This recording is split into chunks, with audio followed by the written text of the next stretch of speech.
Non. Voilà, du coup, bonjour à tous et à toutes et du coup, bienvenue à ce webinaire qui portera du coup sur les relations commerciales et partenariales dans l'ESS. Je suis Cécilia Bassi, responsable du pôle accompagnement au sein de la Chambre régionale de l'économie sociale et solidaire d'Île-de-France. Quelques mots d'introduction. Ce webinaire s'inscrit dans les actions de la commission accompagnement qui est animée par la Fédération d'entreprises d'insertion, les canaux et WeShare by Résilience, qui sont des adhérents de la CRES. Et au sein de cette commission, nous avons identifié l'enjeu des contrats comme une vraie thématique à traiter pour la professionnalisation et la montée en compétences des structures de l'OSS, dans un contexte aussi qui demande de plus en plus de contrats et de signatures. Au-delà du contexte dans lequel la CRES fait ses travaux, le webinaire s'inscrit aussi dans un excellent webinaire que nous avons, un partenaire, que nous avons avec le barreau de Paris, dans le cadre du plan de relance économique via l'accès au droit. Et du coup, pour ces sujets, je laisse la parole à Thomas Graff pour nous dire quelques mots sur ce plan de relance. Alors, bonjour à toutes et à tous, merci Cécilia. Très rapidement, pourquoi le barreau de Paris est là aujourd'hui en partenariat avec la CRES il y a 2 ans. Maintenant, le barreau de Paris a lancé un plan de relance au sein de son service accès au droit et à la justice, qui est un service qui permet de mettre du droit auprès de publics qui sont soit en précarité, soit éloignés du droit pour diverses raisons. Et lors de la crise sanitaire, le barreau de Paris a décidé pour la première fois de se tourner vers les dirigeants de petites structures entreprises au sens large, pour leur permettre de bénéficier de consultations juridiques gratuites ou de webinaires comme aujourd'hui ou d'ateliers de formation. Et nous avons Adeline et Franz qui sont intervenants aujourd'hui avec qui on a pu réaliser soit des permanences, soit en effet plusieurs ateliers. Et aujourd'hui, avec la CRES, sur différents sujets, sur évidemment le soutien aux entreprises qui peuvent avoir des difficultés de trésorerie dues à la crise, mais aussi l'accompagnement un petit peu plus en amont, et c'est un petit peu plus le sujet aujourd'hui, c'est de présenter l'avocat non pas que comme une personne qu'on consulte quand on a fait quelque chose de grave, mais c'est aussi un conseil de la vie d'une structure et qui peut permettre d'éviter les difficultés. Et c'est dans cette logique-là que le plan de relance TPE-PME s'inscrit. Donc, merci Cécilia pour cette introduction et je vous laisse et je vous souhaite un bon webinaire à toutes et à tous. Merci beaucoup Thomas. Effectivement, par rapport à ce webinaire, nous aujourd'hui, on s'est mis l'objectif de répondre à 3 questions principales. Du coup, on va, via nos intervenants, répondre à la question « Qu'est-ce que c'est un contrat ?» Une deuxième question est « Pourquoi il est important de rédiger un contrat ?» Et la troisième question qu'on s'est posée, c'est comment effectivement et quand rédiger un contrat et quelles sont les bonnes pratiques et les points de vigilance à avoir quand on se trouve dans la rédaction d'un contrat. Du coup, pour chaque question, il y aura un cadre légal qui va être posé par Madame Bury, avocate au barreau de Paris. Et après, ce cadre légal sera complété par deux retours d'expérience par Adélie Dupuis de Empower et Franz Steinbach, qui est l'associé de la fabuleuse cantine et vice-président du réseau MAP. Du coup, pour chaque question, il y aura bien sûr un temps de questions-réponses avec vous. Du coup, il ne faut vraiment pas hésiter à poser vos questions dans le chat que nous, on va faire remonter à nos intervenants. Et on a bien prévu un temps de questions-réponses plus libre à la fin du webinaire. Du coup, j'arrête le monopole de la parole et je laisse aussi présenter nos intervenants. Du coup, je laisse la parole à Sandra. Bonjour à toutes, bonjour à tous.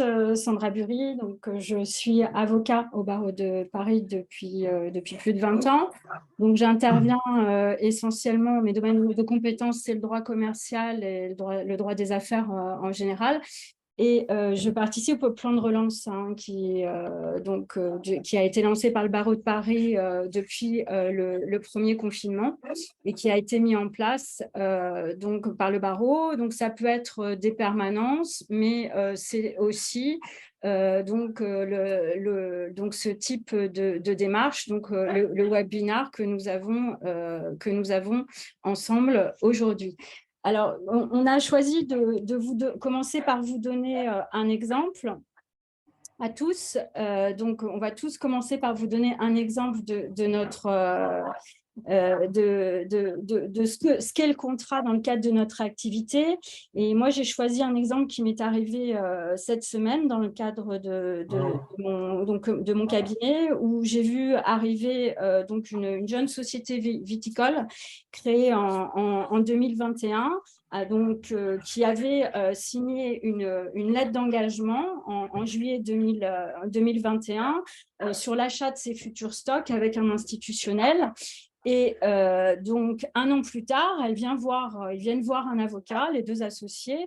Pourquoi? Parce que sur les 16 000 bouteilles qui devaient être livrées, il y en a moins de 2400 qui l'ont été effectivement. Et donc, ça met bien évidemment en difficulté l'entreprise qui est dans une situation difficile parce qu'on arrive en période de bilan et que forcément, le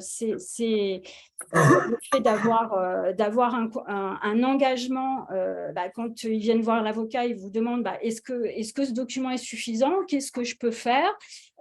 Donc, dans un cadre où effectivement, le contrat, on s'aperçoit que le contrat est un élément qui est très, très important et un accord qui peut engager malheureusement ou heureusement l'entreprise dans des démarches autres que le simple contrat qui avait été passé. Merci beaucoup, Sandra. Je laisse la parole à Adeline. Bonjour à toutes et à tous. Donc, je suis Adeline Dupuis. Je suis directrice administrative et financière de l'association Empower. Donc, nous sommes une association loi 1901 qui existe depuis 2013. Et l'association œuvre pour que l'entrepreneuriat soit un outil d'empowerment pour les femmes. On a des activités en France, mais également à l'étranger. Donc, très concrètement, on accompagne des femmes entrepreneurs et on a des actions de sensibilisation pour agir sur toutes les normes un peu discriminantes qui entravent les droits des femmes. Pour vous donner un ordre d'idée, peut-être vous donner un peu un contexte de ce que je vais vous raconter sur nos pratiques. En 2021, on avait un budget de fonctionnement d'un peu plus de 3 millions d'euros. On est une quinzaine de salariés en France et aujourd'hui, on travaille avec des partenaires institutionnels comme le Fonds social européen ou l'Agence française de développement et des bailleurs privés. L'exemple récent que j'ai pu trouver où un contrat a été important pour notre structure, il y a quelques semaines,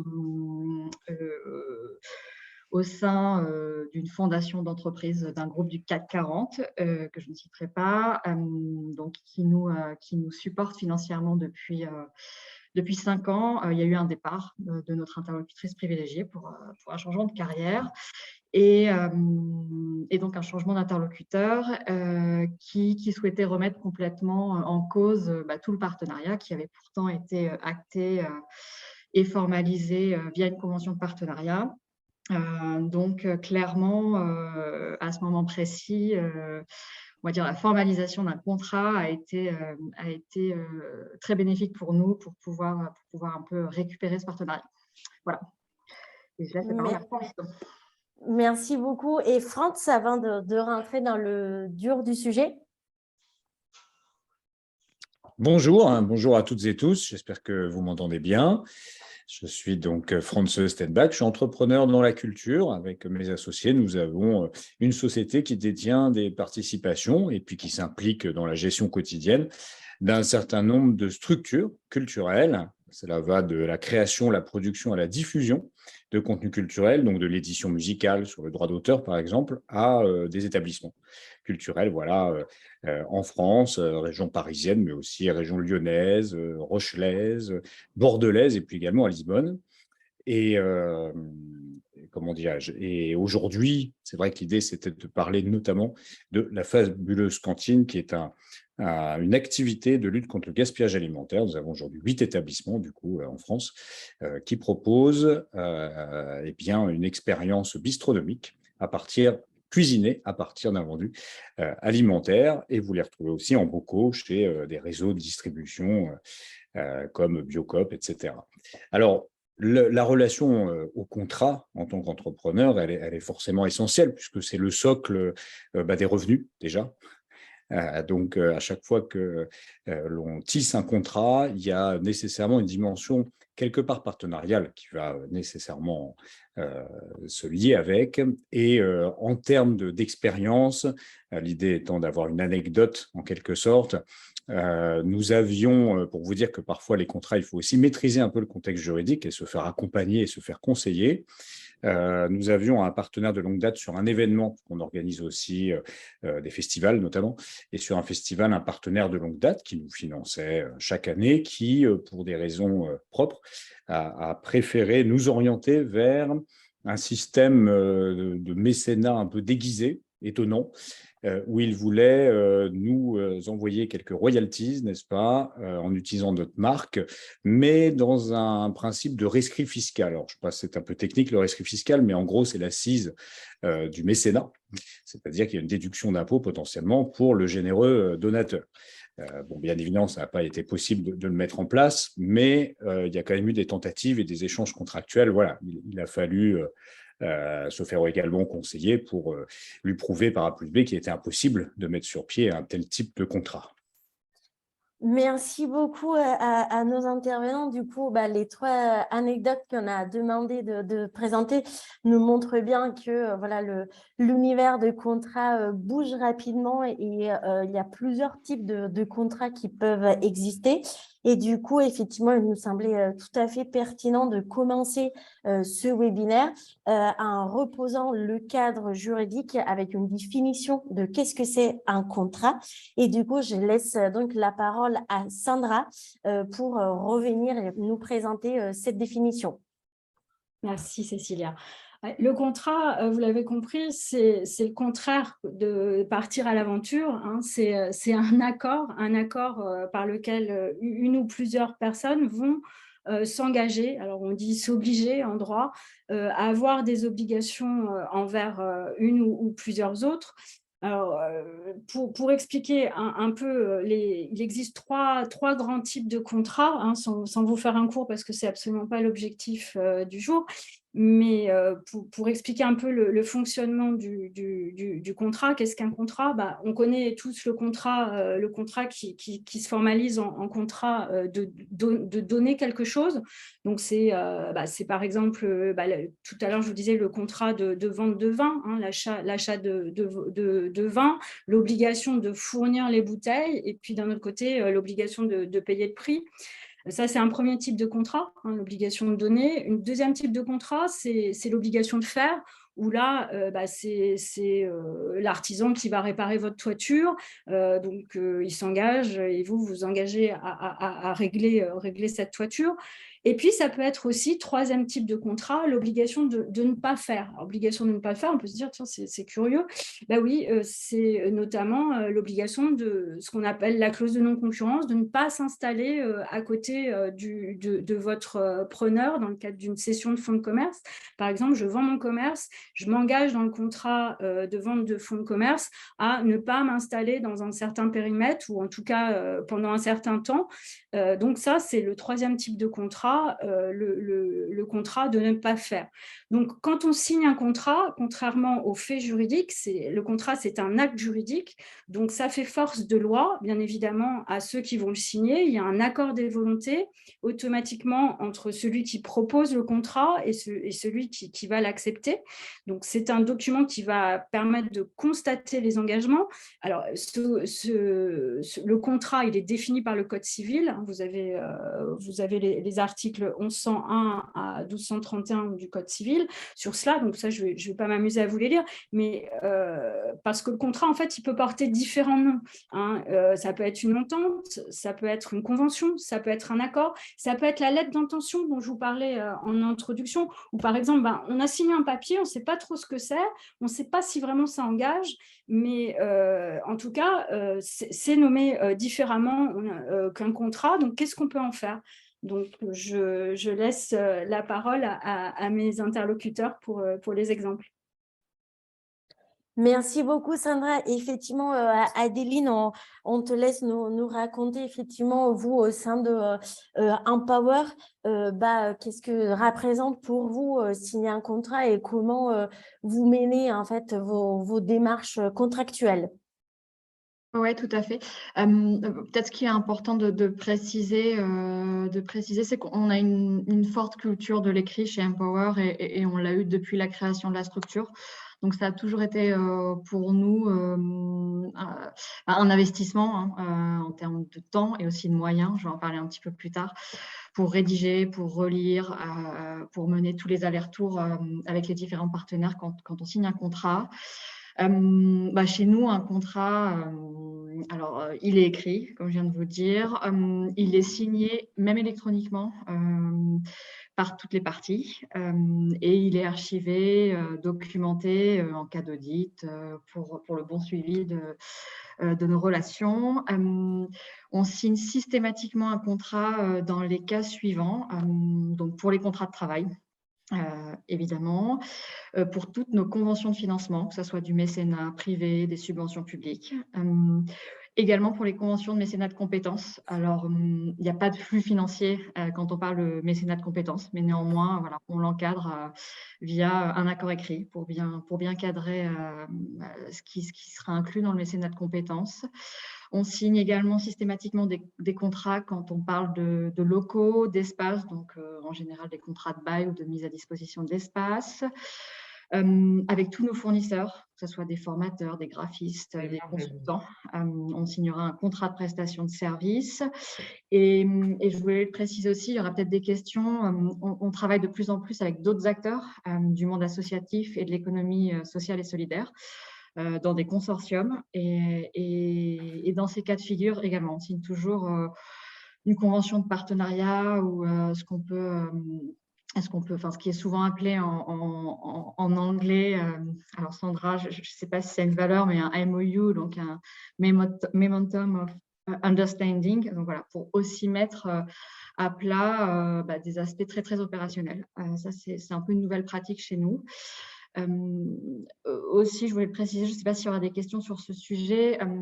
On a, l'association, évidemment, un but non lucratif, mais on a une filiale commerciale sous une forme de SAS qui va porter toutes nos activités lucratives, justement pour sectoriser et bien différencier les flux lucratifs des flux non lucratifs. Et dans ce cadre-là, on a pas mal de flux financiers entre l'association et la SAS, donc idem. Voilà, ça va être un autre cas de figure où on cadre via un contrat. Merci beaucoup, Adeline, effectivement, pour ces pratiques chez Empower. Du coup, France, effectivement, tu travailles dans un autre écosystème aussi. Est-ce que tu peux nous dire effectivement quelles sont vos pratiques en termes de contrat? Oui, bien sûr. Alors, c'est vrai que principalement, on intervient dans la culture, la filière culturelle. Déjà, il faut savoir que nous, on a une particularité, notamment la culture, on va dire, de spectacle, plus précisément, puisqu'on fait partie des professions qui sont réglementées. Elles sont réglementées par l'État, avec les fameuses licences, les 3 licences différentes d'entreprises de spectacle, d'entrepreneurs de spectacle, délivrées par l'État, donc par le ministère de la Culture via ses agences régionales, les DRAC. Et on n'a pas d'autre choix, en fait, pour pouvoir prétendre à ces licences que de montrer des contrats déjà en place. Donc déjà, c'est quelque chose chez nous qui est forcément naturel puisqu'il est organique, il est imposé pour ensuite pouvoir exercer. En termes de contrat, effectivement, il faut rappeler qu'il n'y a pas que le contrat de travail qui est célèbre, il y a aussi tout type de convention partenariale d'une manière plus large. Nous, c'est vrai que, par exemple, notre bagage culturel, droit culturel, on va dire, nous a permis, quand pour la fabuleuse cantine, nous sommes mis à avoir ce qu'on appelle, nous, une bocalerie, c'est-à-dire un laboratoire où on met en bocal les recettes de la fabuleuse cantine, eh bien, on s'est servi d'un principe de contrat de licence, c'est-à-dire en quelque sorte la location.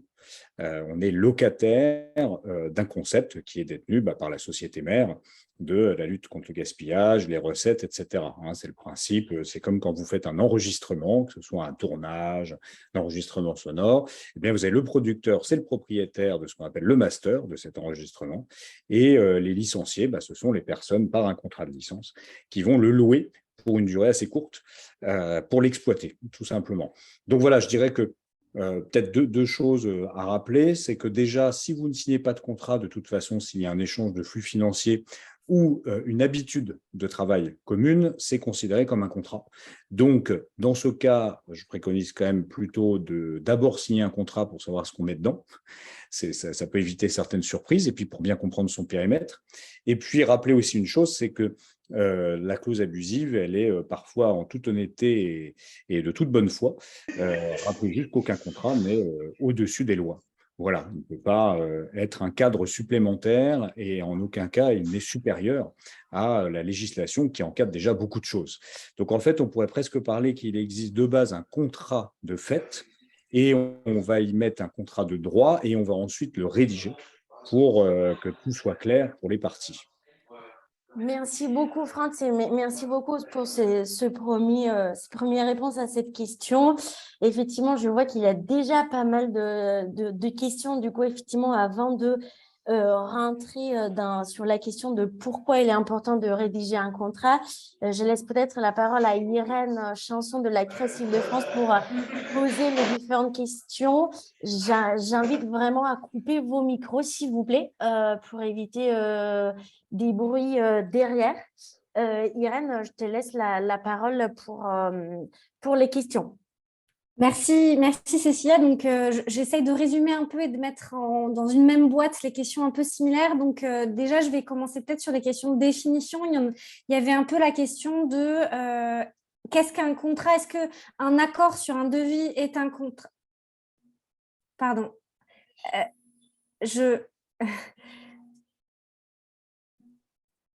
Donc, je ne sais pas si vous m'entendez. Ouais. Oui, très bien. J'ai un souci en fait, pardon. Ça y est, je viens de comprendre. Excusez-moi, j'avais une double réunion qui était ouverte et des gens qui parlaient en même temps. Je répète, sur la définition du contrat, la question était donc de deux aspects. Est-ce que la charte, c'est considéré comme un contrat, donc une charte, et est-ce qu'un accord sur un devis est aussi un contrat? Donc, deux types. Peut-être Sandra pourra nous éclairer sur ces aspects spécifiques. Oui, alors Adeline avait commencé avec son contrat en droit anglais. Comme je vous l'ai dit tout à l'heure, le contrat, nous on parle vulgairement de contrat, mais ça peut prendre plusieurs noms. Il n'y a pas un intitulé type. Ce qu'il faut, et je pense qu'on va le développer plus tard, c'est pour ça que sur le contenu, sur la troisième partie, qu'est-ce qu'il faut pour faire un contrat? Donc, je ne vais pas vous répondre sur le devis en soi, c'est un commencement de contrat. Mais tant qu'il n'y a pas paiement du prix et tant que la prestation n'a pas commencé, on n'est pas dans le contractuel. Et on est dans le pré-contractuel. On va dire que c'est une intention. Donc, sur cette question-là, on va la développer. Si ce n'est pas clair, on y reviendra en fin de webinaire, si vous voulez bien. Parce que c'est une question essentielle. En fait, qu'est-ce qu'un contrat? Quand est-ce qu'il se forme? Et d'ailleurs, ça a amené à une réforme du droit sur ce point-là, parce qu'on n'était pas bon avec notre code civil de 1904. Il a fallu préciser les choses. Mais ce qui est certain, c'est que nous, en droit, on aime beaucoup les adages, le droit romain, etc. Et il y a le droit, en fait, en latin, on dit scripta manem verba volent. Ça veut dire quoi? Ça veut dire les paroles s'envolent, les écrits restent. Donc, un devis, on a une trace, on a quelque chose. Et dans le monde du commerce, même si les relations orales, ça fonctionne aussi, comme l'a dit justement Franz, l'écrit a valeur plus forte que l'accord oral. Donc, votre devis, il vaut quelque chose. Oui, effectivement, mais on y reviendra, je préfère par la suite, si ça ne vous dérange pas. Merci beaucoup pour cette réponse. Il y avait aussi une question un peu plus opérationnellement. Est-ce que, par exemple, peut-être Adeline ou France, vous signez les contrats avec vos bénévoles ou est-ce que c'est plus libre? Oui, alors chez Empor, oui, on le fait. On signe ce qu'on appelle, nous, une convention de bénévolat. Donc, on a des modèles types qui nous permettent d'aller assez vite sur ce sujet et qui va définir le rôle du bénévole, ses droits et ses devoirs, mais également du côté de l'association, c'est-à-dire aussi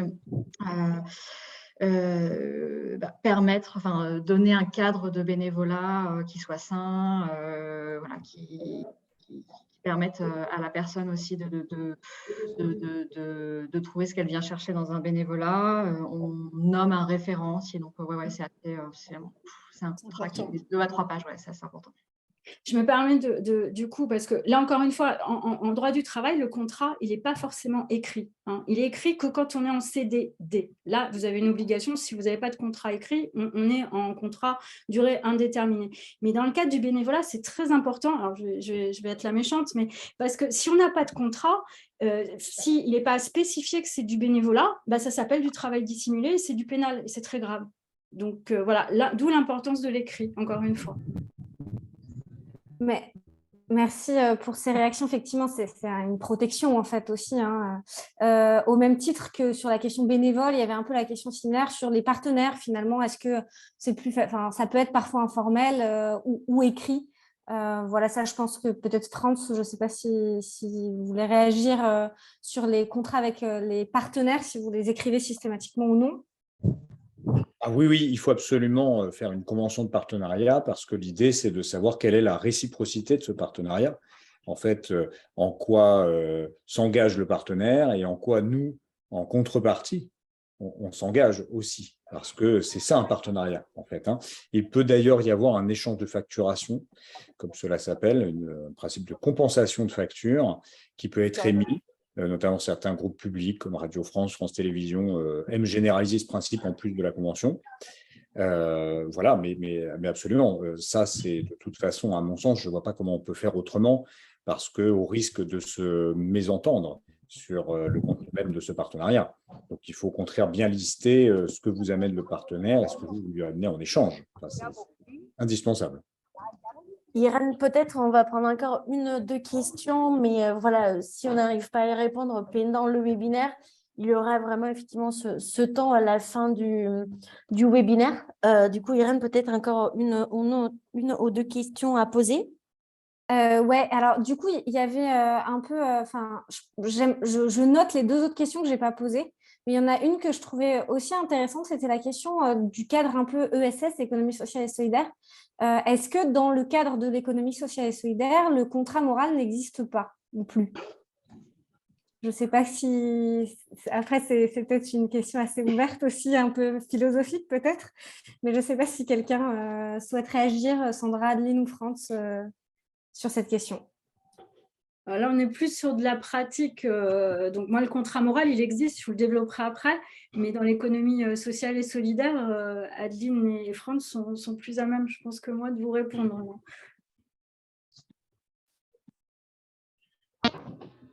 Alors, je me lance, pardon, Adeline, du coup. Il semblerait, enfin, en tout cas, c'est une impression que nous, on a eue quand on a commencé à être actif au titre de la fabuleuse cantine. Il semblerait que dans l'ESS, il y ait avant tout le souci de faire, et ce sont souvent, je ne dis pas tout le temps, mais souvent des projets très locaux qui se font donc, je dirais, de manière peut-être un petit peu plus artisanale et qui ont tendance à se faire, reposer sur la bonne volonté, en quelque sorte. Bon, alors ça, évidemment, ça marche très bien et c'est super d'ailleurs, mais très rapidement, bien sûr, dès qu'on change un peu d'échelle ou même dès qu'on souhaite pérenniser, parce que je pense que c'est ça aussi l'idée, c'est pas forcément d'avoir une échelle nationale ou quoi que ce soit, c'est simplement de pérenniser son projet. Finalement, très vite, on va avoir besoin de contractualiser. Donc, en réalité, est-ce que c'est plus prégnant dans l'ESS? Moi, je pourrais dire que finalement, vous savez, dans la culture, il y a aussi parfois une tradition de on s'arrange. On a tous en tête l'image de on va tellement s'arranger qu'il y a des artistes qui sont payés au chapeau. Vous voyez, donc, à force de s'arranger, on ne s'arrange plus trop.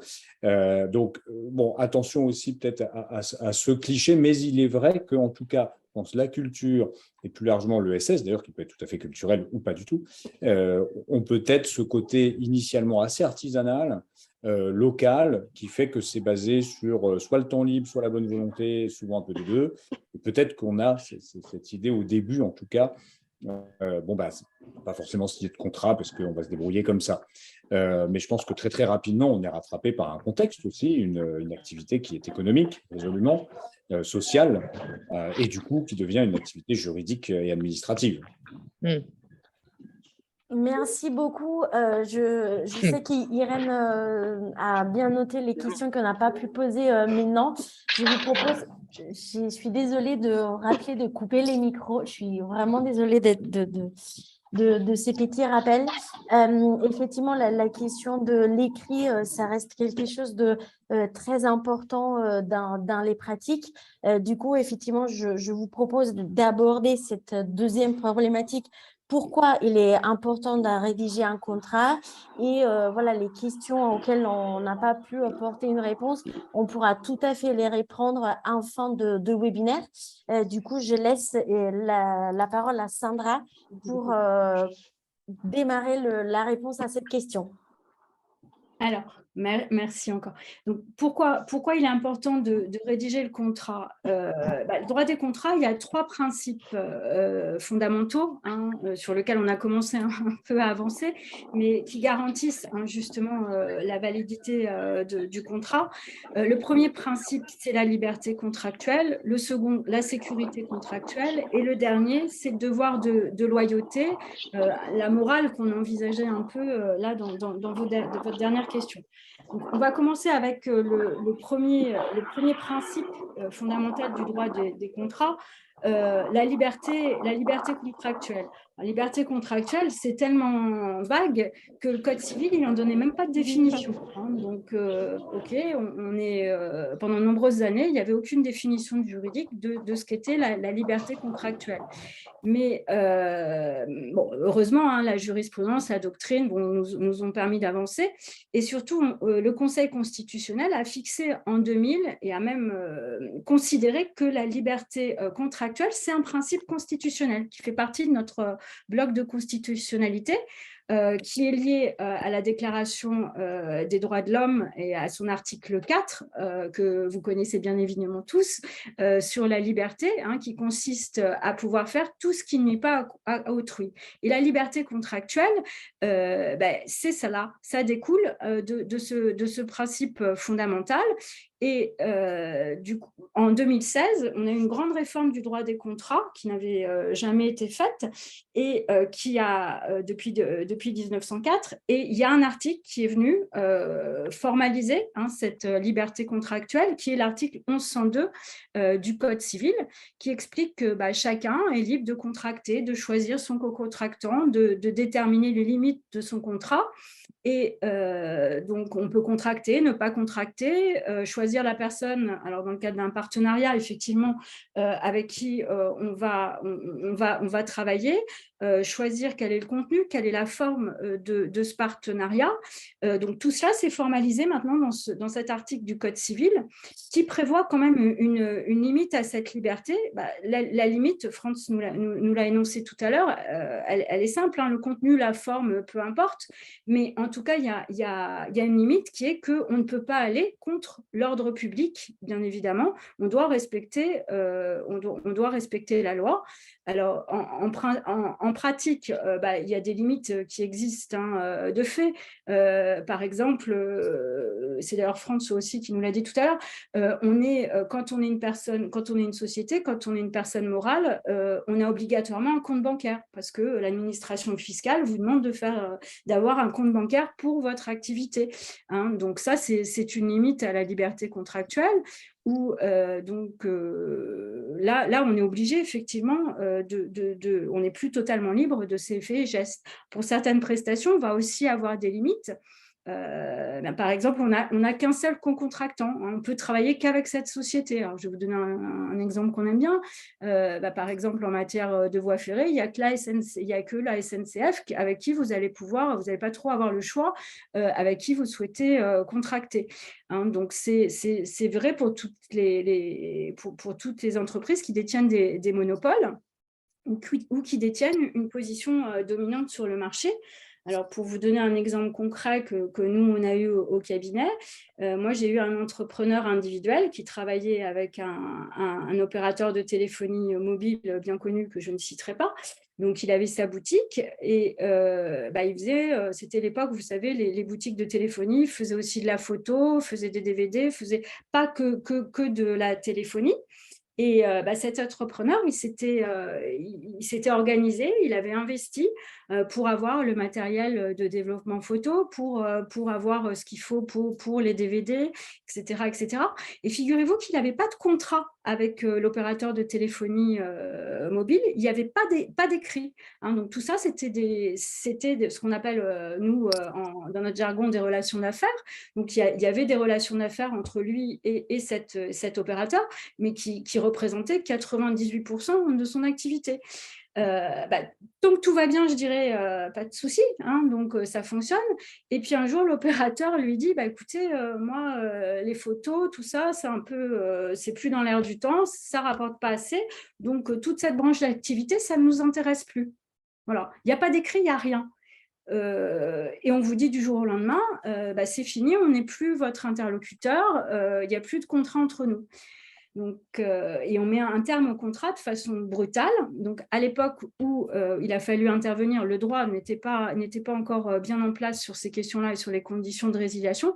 Donc, effectivement, le fait d'avoir un contrat même oral, de prouver, donc la charge de la preuve là est importante, qu'il y avait une relation de longue durée avec cet opérateur, qu'il y avait ce problème en fait, de quasi-monopole. Donc, on était obligé de continuer à travailler avec cet opérateur, a permis de rétablir un certain équilibre. Donc, vous le comprenez, il y a des limites dans la liberté contractuelle. Et là, je vous en ai cité une, mais on peut en citer d'autres. Par exemple, dans les contrats d'agents commerciaux qui sont forcément écrits, on n'a pas une totale liberté. Il va falloir prévoir forcément un droit à indemnité en cas de rupture du contrat d'agent. Ça, c'est une obligation. Sinon, le contrat n'existe pas. En matière de cession de fonds de commerce, alors moi, j'aime bien cette matière-là parce que j'en fais pas mal.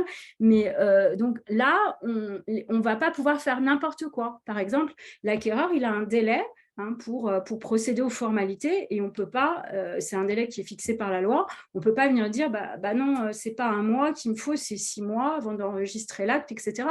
Non, ça marchera pas. Donc ça, c'est la liberté contractuelle relative qui existe. Donc, il y a une liberté, mais elle est quand même encadrée par la loi. Donc, c'est le premier principe fondamental et pourquoi il est important de rédiger et d'écrire le contrat, parce que pour avoir cette base-là. Le deuxième principe, ça va être la sécurité contractuelle. Alors, ça en découle forcément un peu, sauf que la sécurité contractuelle, comme la liberté contractuelle, elle n'avait pas été prévue à l'origine par les gens qui ont formalisé le Code civil et même le Code de commerce. Et il a fallu l'ordonnance, toujours la même, l'ordonnance de 2016 qui a réformé le droit des contrats pour garantir cette sécurité juridique et notamment protéger le plus faible par rapport au plus puissant, qui est économiquement, et lui accorder des droits spécifiques. Alors, c'est les droits que vous connaissez au niveau du droit de la consommation, notamment au niveau du Code de commerce, parce qu'il y avait vraiment un besoin de protection,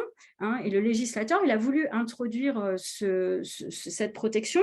Alors, cette protection, elle intervient, par exemple, comme on l'a déjà expliqué tout à l'heure, dans l'obligation précontractuelle d'informer son co-contractant.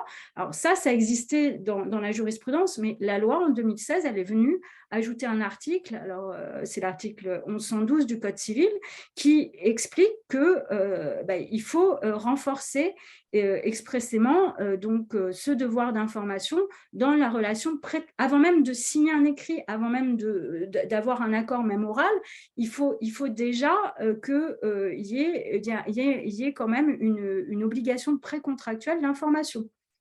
Donc ça, c'est un point essentiel de la sécurité qui est apporté par le contrat. On peut parler également dans le cadre des contrats d'adhésion,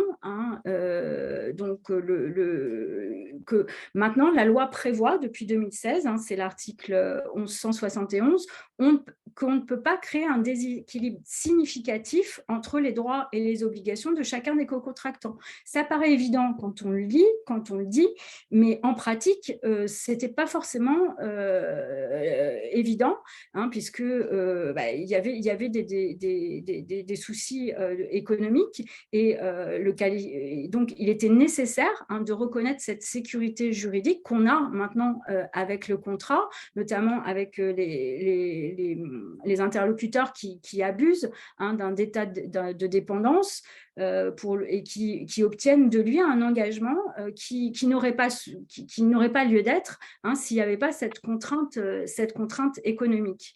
Alors, un dernier article qui est très important et qui explique vraiment la nécessité d'avoir un contrat et de rédiger un contrat, c'est l'article 1195 du Code civil. Pourquoi je vous cite cet article dans le cadre de la sécurité juridique? Parce que cet article, il va créer un équilibre depuis 2016. Il impose une troisième partie au contrat. Avant, le contrat, c'était la loi des parties, c'était tout. Maintenant, on a cet article qui vient dire que le juge est une partie à part entière du contrat. Et donc, le juge intervient et peut avoir un pouvoir de révision, notamment quand il y a des circonstances imprévisibles. On en a tous connu assez récemment. Et lors de la conclusion du contrat ou lors de son exécution, qui rendent excessivement onéreuse pour l'une des parties qui n'avait pas, au moment où elle a contracté, accepté d'en assumer le risque. Et ça, c'est très important, cet encadrement légal, cette sécurité juridique, puisque le juge devient une partie potentielle au contrat. Il va pouvoir intervenir dans la gestion du différend et en rééquilibrant un peu donc les relations qui, à un moment, pour telle ou telle raison, qui nous sont bien souvent et totalement indépendantes, donc ça n'aurait pas pu se faire uniquement avec une relation contractuelle entre deux participants. Alors, l'intervention du juge, ça a été très décrié, parce que, effectivement, quand on passe devant un juge, vous savez, on entend tous, on dit « mais qu'est-ce qui va m'arriver ?» Donc, on n'a plus la maîtrise de son contrat. L'interprétation, elle va se faire devant le juge. Alors, là, il y a un moyen en amont, quand on rédige le contrat, d'y remédier. On peut, par exemple, prévoir une clause de médiation en disant avant d'aller devant le juge, on va aller voir un médiateur. Ou alors, dans les contrats, on voit ça surtout dans les contrats internationaux ou les gros contrats, on va faire appel à un arbitre qu'on a choisi avant même tout contentieux pour éviter ce type de difficulté. Donc ça, c'était la sécurité juridique, le deuxième principe fondamental qui tient à la rédaction du contrat. Troisième principe, c'est le devoir de loyauté. Oui, je vais y aller vite sur le devoir de loyauté. Merci Sandra. Je t'ai vu.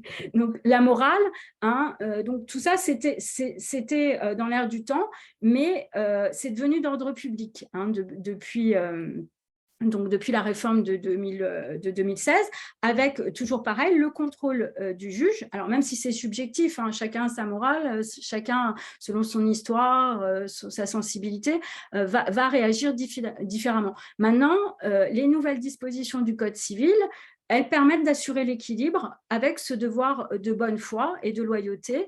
Et dans le cas de mon opérateur tout à l'heure qui du jour au lendemain dit au revoir, je ne travaille plus avec vous, maintenant on a un article dans le Code de commerce, c'est l'article 442-6 qui n'existait pas auparavant et qui vient vous dire, et c'est une disposition d'ordre public qui impose aux contractants de respecter un préavis.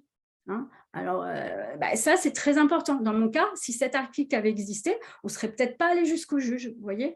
Donc, bon, je laisse la parole aux autres intervenants. Merci beaucoup, Sandra. Désolée, on doit être un peu rigide au niveau du timing pour laisser le temps aussi aux participants de poser leurs questions. Effectivement, merci d'avoir rappelé l'importance de rédiger les contrats.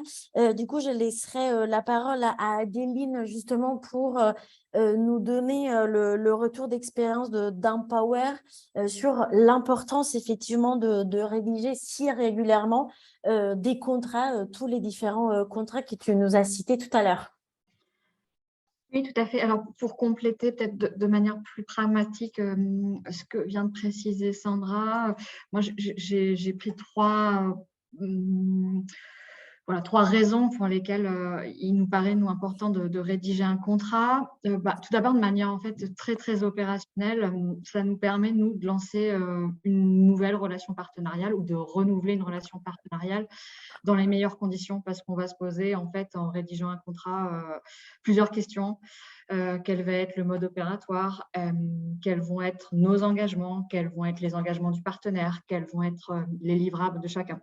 Voilà, ça, pour nous, en fait, ça fait vraiment partie on va dire un peu de notre culture de la gestion de projet. En fait, écrire un contrat nous permet de nous poser les bonnes questions.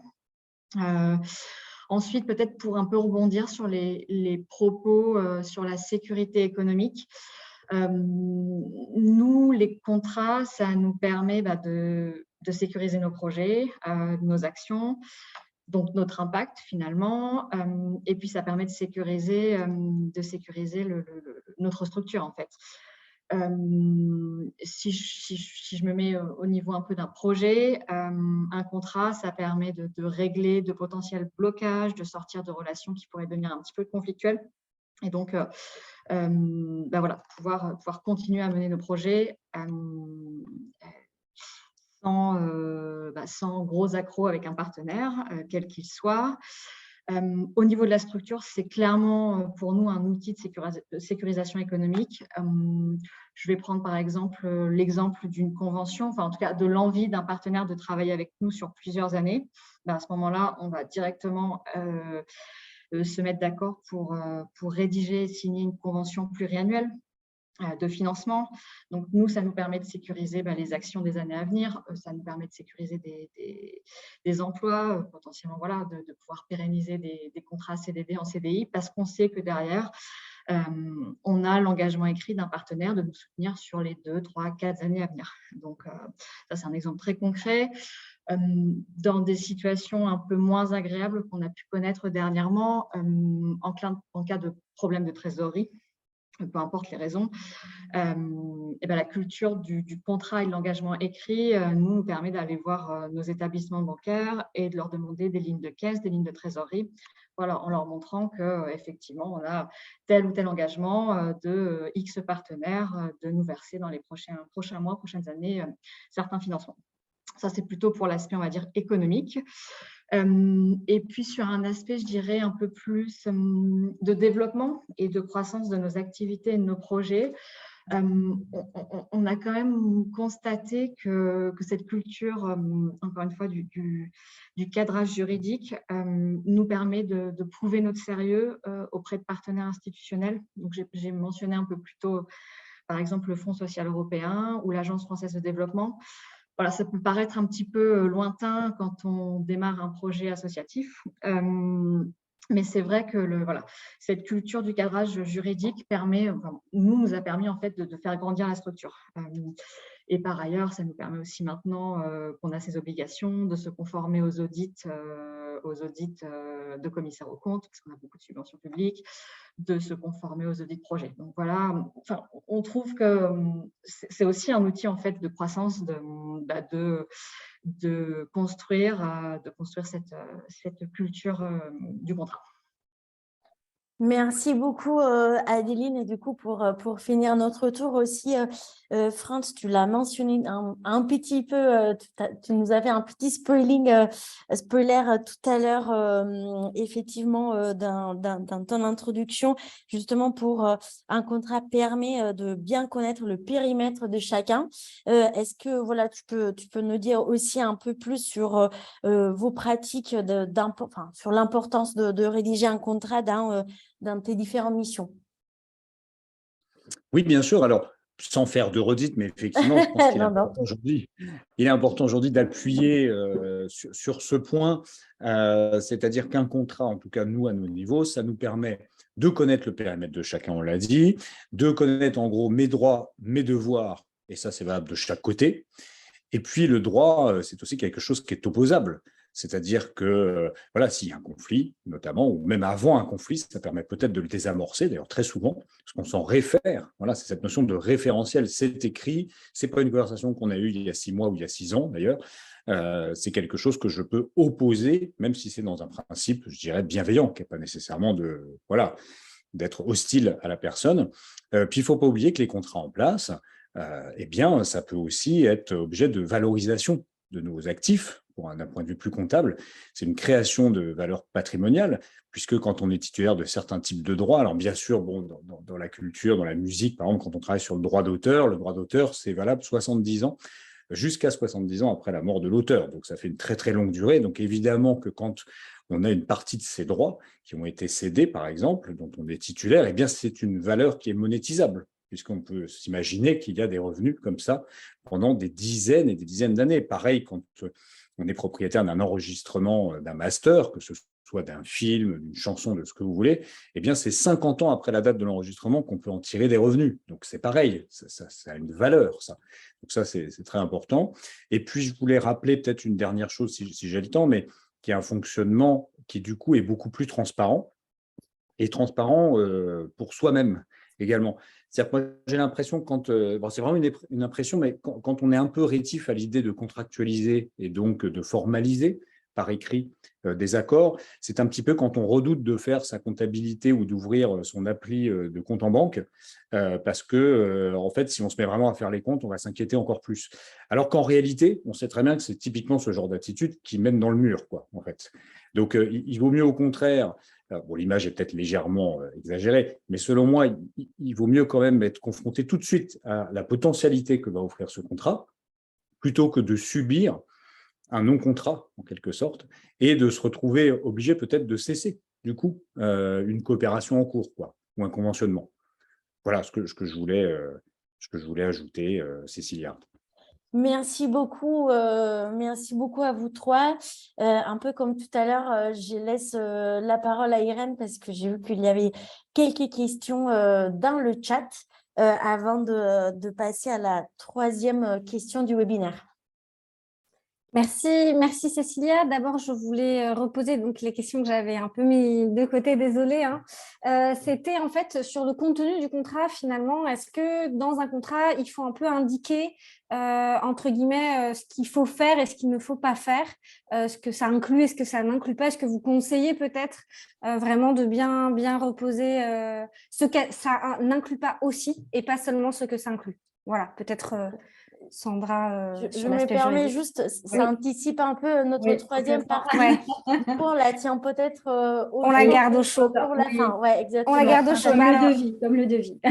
Super, bah, du coup, je pose les autres questions. Il y avait la première de Delphine qui était peut-on trouver des modèles de contrats? Est-ce qu'on a des modèles types que vous pouvez nous conseiller Alors, c'est pareil un peu, mais… Vous conseillez certainement pas, mais effectivement, maintenant, on trouve des modèles partout, sur Internet. Alors, avant, il y avait des librairies spécialisées. Bon, je pense qu'on reviendra notamment sur sur la dernière question, comment rédiger le contrat. On peut rédiger le contrat tout seul. Voilà, vous pouvez acheter un contrat tout prêt. Voilà. Maintenant, si vous prenez attache auprès d'un professionnel, qu'il soit avocat, notaire, il y a un devoir de conseil. Donc, ça veut dire que s'il y a des choses que vous ne pouvez pas forcément voir. Lui, il est censé vous conseiller et pour ça, il engage sa responsabilité. Donc, s'il y a un souci derrière, vous avez quand même un marchepied, vous avez un parachute, il y a quelque chose. Alors que si on fait le contrat tout seul dans son coin, bon, après, ça peut marcher, hein, surtout en début d'activité. Bon, moi, j'ai des clients qui viennent me voir, qui me disent pourquoi venir rédiger mon contrat avec l'avocat. Pourquoi? Parce qu'avec l'avocat, on va faire un contrat de prestation de service qui va lui servir voilà, pendant toute son activité. Je pense que Adeline et France, dans leurs domaines respectifs, ont fait cette démarche-là pour maintenant être sur les bonnes rails et éviter avoir du contentieux derrière. Merci pour cette réponse. Je note aussi la question de Jérôme sur les particularités à bien prendre en compte dans le cas des contrats qui, pareil, je pense, sera répondu un peu plus dans la question suivante, donc on la garde bien au chaud. Il y avait une question que je trouvais intéressante aussi, enfin elles sont toutes intéressantes évidemment, mais c'était justement, est-ce que vous ne pensez pas, c'est un peu du même ordre que la question de tout à l'heure, est-ce que vous ne pensez pas que le contrat avec ces lois peut faire fuir un peu les membres des assos, ils peuvent décourager surtout peut-être leur motivation et leurs engagements, là où on est plus de l'ordre peut-être du personnel ou de l'individuel sur l'engagement. Est-ce que, je ne sais pas, je pense du coup peut-être plus à Adeline et France sur l'aspect éthique, mais enfin voilà, Sandra, évidemment, n'hésitez pas à réagir. C'est une question. Oui, c'est très subjectif. Alors, peut-être, je ne sais pas si membre des associations veut dire bénévole. Nous, notre point de vue, c'est qu'un contrat, au contraire, sécurise en fait un environnement de bénévolat. Par exemple, si on parle, si c'était le contexte de la question. Et voilà, c'est notre point de vue dans l'association Empower. Et par contre, c'est vrai, peut-être pour élargir un peu la question, c'est vrai que ça demande un petit peu de pédagogie et d'explication. Si je reprends l'exemple du bénévole, on explique aussi, quand on envoie une convention de bénévolat, on explique aussi pourquoi on fait signer une convention de bénévolat. On explique, justement parce que c'est écrit que le bénévole peut se désengager à tout moment de l'association. Voilà. Ça demande certes de la pédagogie, mais je trouve que pour nous, au contraire, ça sécurise en fait tout un cadre de travail et de fonctionnement. Mais on peut en débattre très longtemps. Merci pour la réaction. Je ne sais pas si France ou Sandra, vous voulez aussi réagir à cette question ou pas forcément? Oui. Sur le bénévolat, alors oui, effectivement, le bénévolat, nous, ça nous concerne surtout quand il s'agit d'organiser des événements, notamment des festivals, où effectivement, la plupart des festivals ont à minima une structure associative, alors qui n'est pas forcément augmentée d'une SAS d'exploitation sur l'aspect non lucratif, comme on parlait tout à l'heure, mais qui arrive très souvent, et c'est une très bonne façon, je pense, de faire, comme ça, il n'y a rien de litigieux, voilà. Et c'est effectivement la meilleure structuration possible. Bref, quand on est adhérent d'une association, il y a par essence le fait j'ai adhéré à cette association, j'en deviens le membre, et donc je peux participer aux actions de cette association, sachant que c'est par essence même bénévole, sauf si j'en suis salarié de cette association. Mais quand ce n'est pas le cas, j'en suis donc bénévole parce que c'est ça, en fait, qui est aussi adhérent, que je sois membre du bureau, du conseil d'administration ou simple adhérent, ça ne change rien.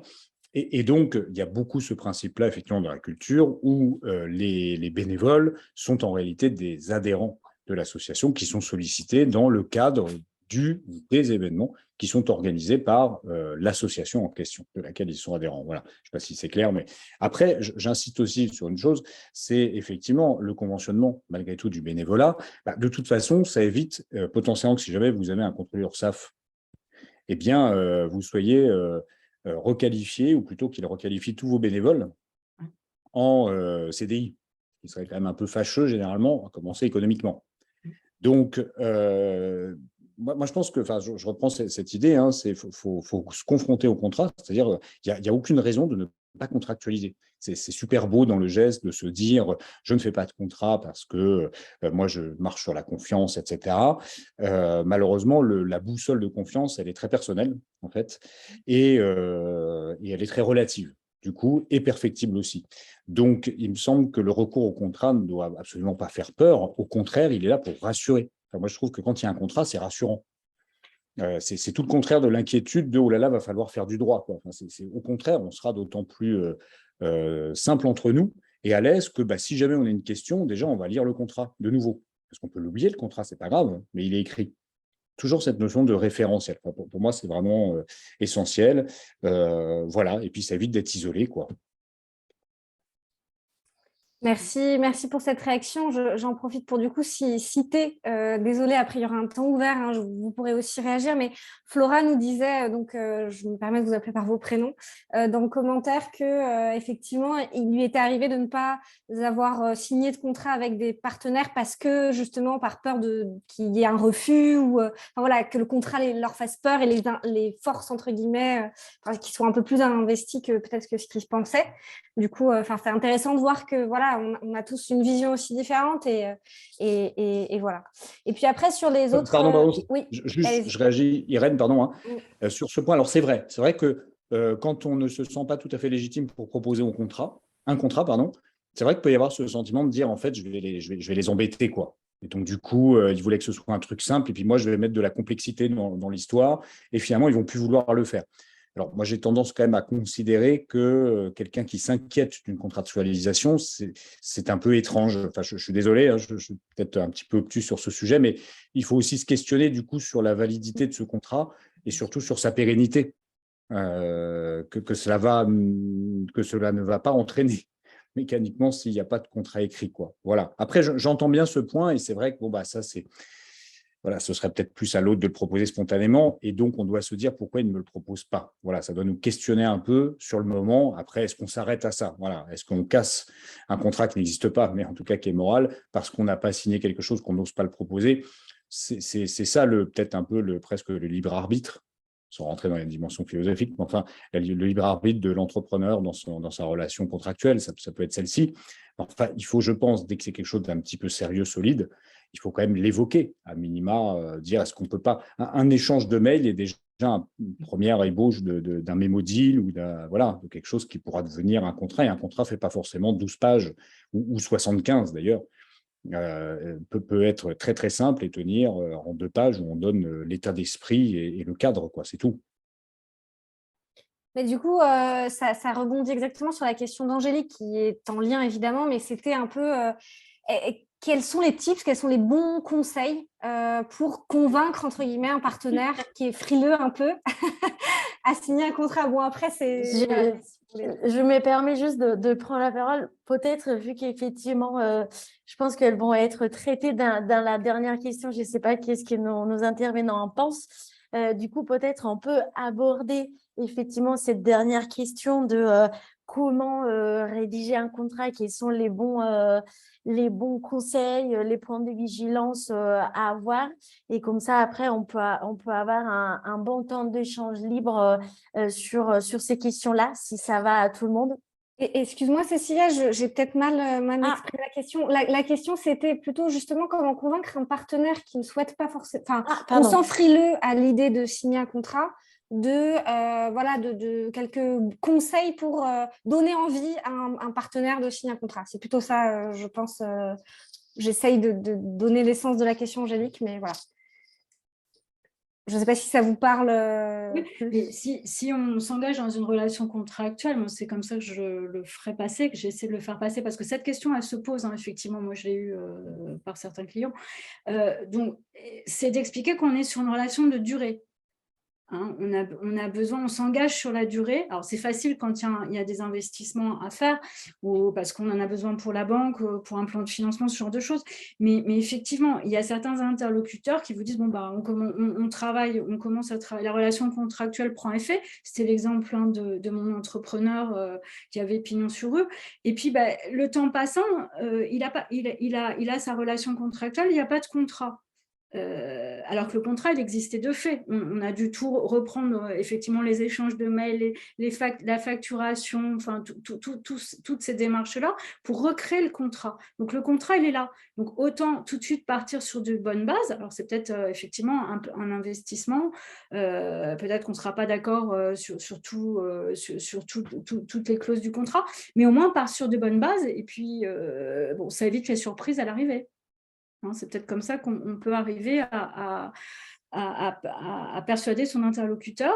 Et alors, avec quand même une petite alerte, souvent quand on est le pot de fer, hein, quand on est petit, pas contre le gros, qu'on va engager une relation contractuelle avec un institutionnel ou avec une grosse structure, ils vont vous présenter un contrat type que eux proposent à tous leurs partenaires, tous leurs interlocuteurs. Alors là, moi, c'est ce qu'on voit avec mes clients. Faut pas hésiter à leur dire, mais là, cet article-là, moi, il n'est pas adapté, il ne me va pas parce que ça ne rentre pas dans l'objet de notre relation contractuelle. On va le développer sur la troisième partie, on empiète déjà, mais c'est à ce moment-là qu'il ne faut pas hésiter. Il faut peut-être tout de suite mettre le doigt là où il y aura forcément un problème, hein, si l'objet du contrat il est mal défini, si les obligations de l'un ou de l'autre n'apparaissent pas clairement. Effectivement, on n'est pas obligé de les mettre, on n'est même pas obligé de rédiger. Mais Adeline n'est pas. Donc là, dans ce cadre-là, on part sur des difficultés à venir. Il ne faut pas se voiler la face.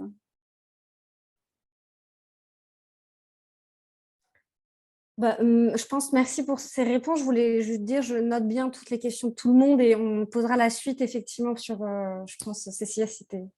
Je sais pas ce que tu en penses, pour rester dans le timing. Oui, effectivement, on tient beaucoup à de balayer la troisième question qui effectivement a été anticipée par ces différentes questions.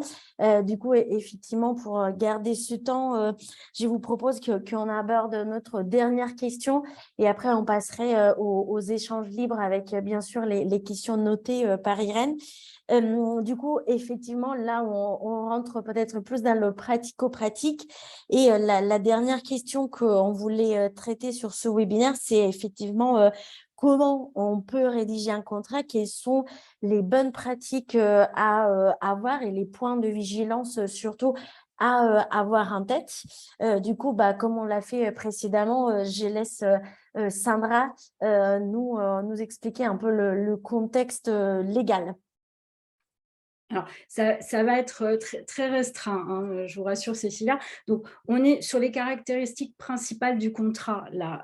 Donc, je ne vais pas rentrer dans le détail parce que, comme vous l'avez compris, il y a autant de contrats qu'on est quasiment de personnes. Donc, ce n'est pas intéressant pour vous. Mais rapidement, je vais vous donner quelques pistes. Hein, donc, vous l'avez compris, hein, un contrat, c'est soit écrit, soit oral. Bon, ça, c'est la forme. On ne revient pas dessus.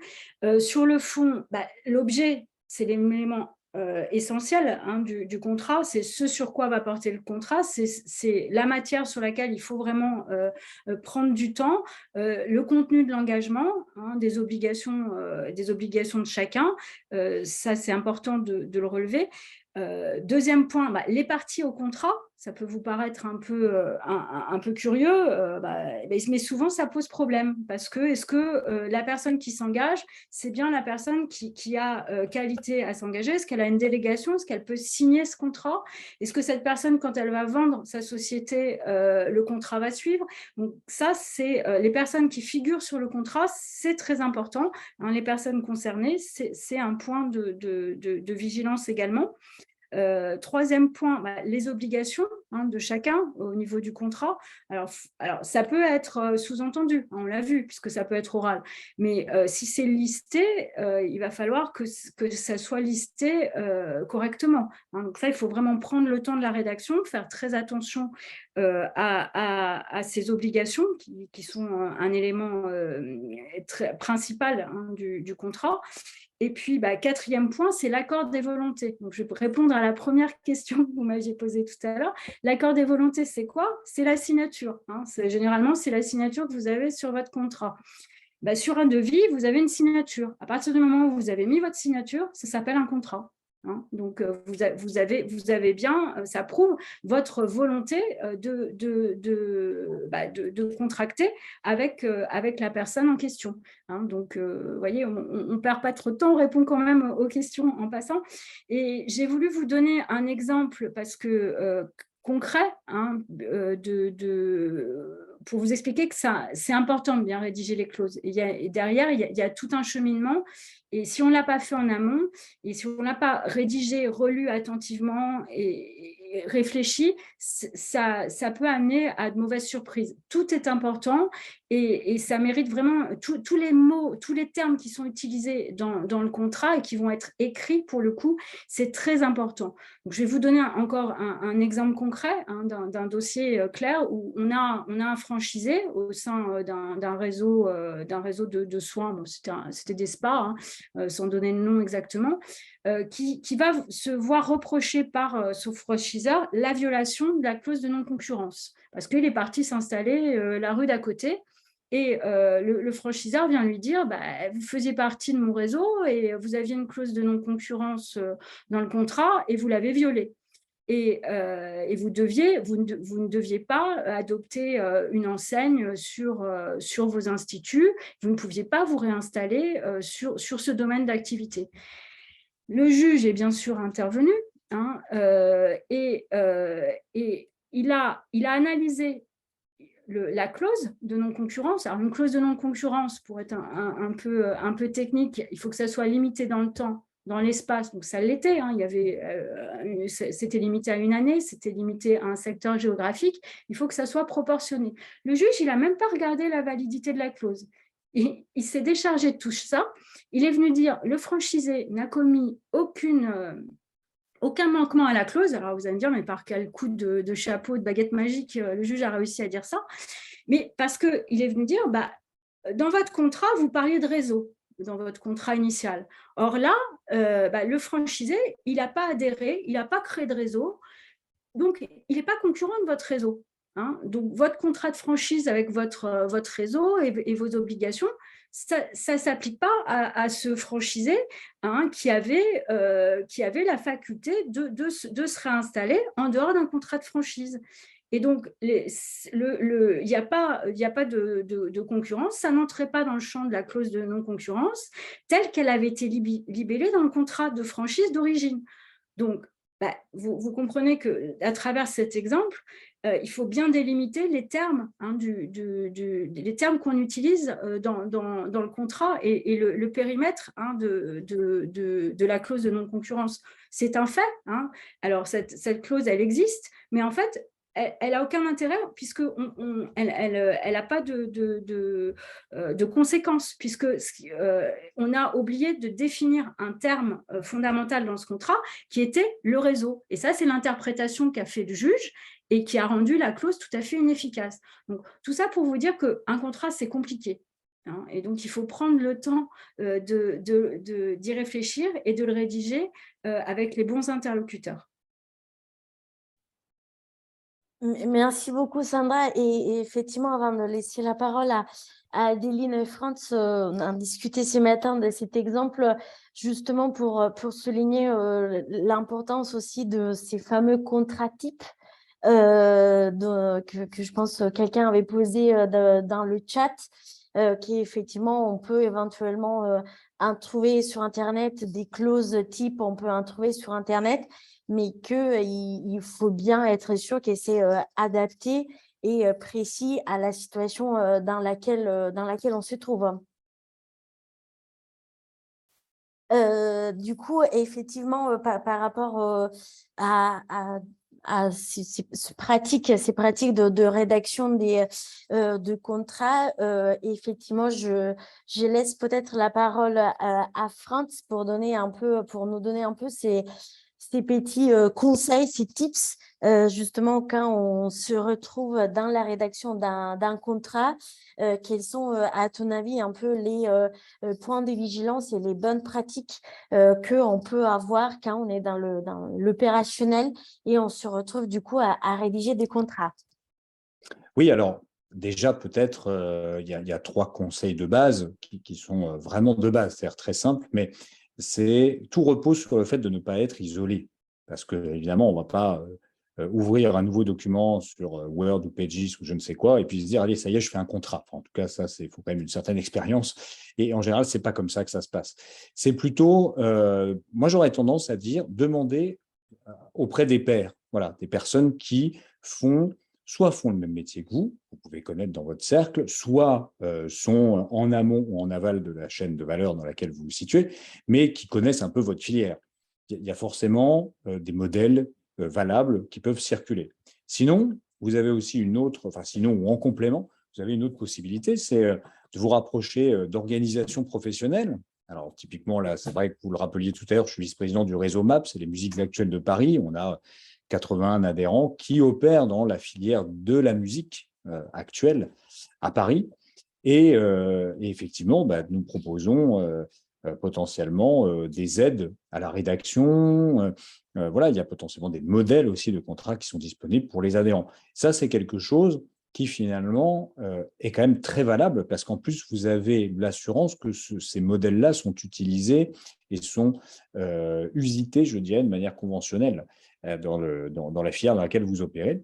Et puis, il ne faut pas oublier une chose pour nos amis du barreau de Paris, mais quand même ce principe-là est super, c'est que vous avez des consultations gratuites d'avocats dans des mairies, par exemple, et pas seulement, et je laisserai bien sûr Sandra et puis Thomas, enfin, vous énumérez les nombreux guichets d'accès au droit, en fait. Mais ça c'est vraiment quelque chose qui est hyper utile parce que c'est des consultations qui généralement durent entre 20, 30, peut-être un tout petit peu plus, minutes, pardon, et qui permettent souvent de défricher un peu un sujet et de savoir à quel niveau est-ce qu'on fait intervenir potentiellement un professionnel du droit. Et puis, faire intervenir un professionnel du droit, ce n'est pas forcément lui confier la totalité de la rédaction d'un document non plus. Ça peut être aussi d'avoir une lecture précise et un retour juridique sur certains contenus qu'on a pu glaner ici et là, par exemple un modèle auprès d'une organisation professionnelle ou d'un père. Voilà. C'est ça, je pense qu'il faut rappeler comme bonne attitude parce qu'on est tous partis de choses qui existaient. C'est-à-dire qu'on fait un contrat à partir généralement d'existants et d'usage. C'est très important. Il ne faut pas tomber à côté de l'usage traditionnel de la filière. Merci beaucoup, Franz. Avant du coup de laisser la place aux questions que je vois bien nombreuses dans le chat, je laisse donc conclure Adeline avec ses propres conseils du coup. Ouais, merci Cécilia. C'est vraiment dans la continuité de ce qui vient de se dire. Nous, très concrètement, pour se lancer, on a identifié les deux ou trois cas d'usage qu'on savait les plus récurrents. En fait, c'est inutile d'avoir un peu une bibliothèque exhaustive des contrats et conventions type, effectivement, quand on lance un projet, ou quand on est en tout cas en train de se lancer dans ce projet de cadrage juridique. Je rejoins France, clairement, solliciter un conseil juridique. Effectivement, il y a plein de leviers possibles pour relire 2 ou 3 modèles ou pour relire effectivement quelques clauses qui semblent très structurantes, très stratégiques. Pour moi, c'est obligatoire. Voilà, c'est la responsabilité du dirigeant ou d'un trésorier d'une association, effectivement, de sécuriser les actions, de sécuriser la structure, et ça passe par des contrats solides. Et après, nous, au fur et à mesure, en fait, c'est vrai qu'on a identifié, on a rédigé des clauses qui nous paraissent incontournables. Donc maintenant, on sait que systématiquement, on va les inclure dans nos contrats, dans nos conventions. Donc, bien sûr, on décrit l'objet du contrat, on décrit la temporalité, les engagements qui sont toujours réciproques. Nous, en tant qu'association, on a nos engagements, mais en fait, le partenaire en face en a aussi. Alors, sur les partenariats financiers, je crois qu'il y a eu quelques questions sur le chat, mais le calendrier des versements, pour moi, c'est obligatoire. Idéalement, sans un livrable associé, si jamais le projet prend du retard, pour d'ailleurs des raisons quelquefois qui ne sont pas liées à l'association ou à la structure. Donc, voilà. Mais mettre par écrit le calendrier des versements, voilà, c'est pas tabou. Nous, on en parle dès qu'on engage une conversation avec un partenaire. On parle aussi beaucoup de la communication dans nos contrats. Comment on va communiquer sur le partenariat, comment le partenaire va communiquer aussi sur Empower. Voilà, qu'est-ce qu'on va faire valider avant, qu'est-ce qui est plus libre en termes de communication. C'est très lié à l'utilisation de la marque, donc c'est des sujets de licence de marque, de propriété intellectuelle qui commencent à être un petit peu plus complexes, mais qui nous paraissent incontournables pour bien cadrer nos activités.